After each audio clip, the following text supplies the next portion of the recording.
लक्ष्मण जी भी विराजमान रहे। लक्ष्मण जी मंच पर खा कल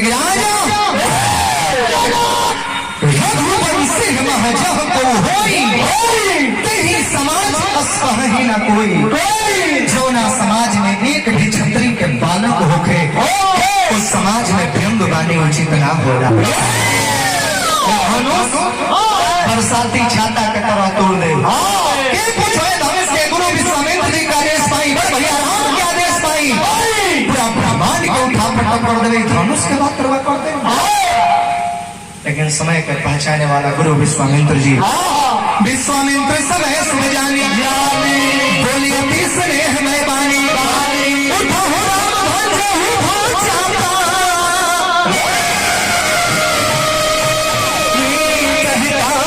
जनक परितापा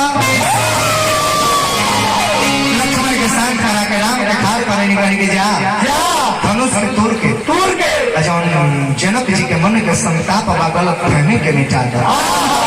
चलो धनुष तोड़े खातिर एगो केहू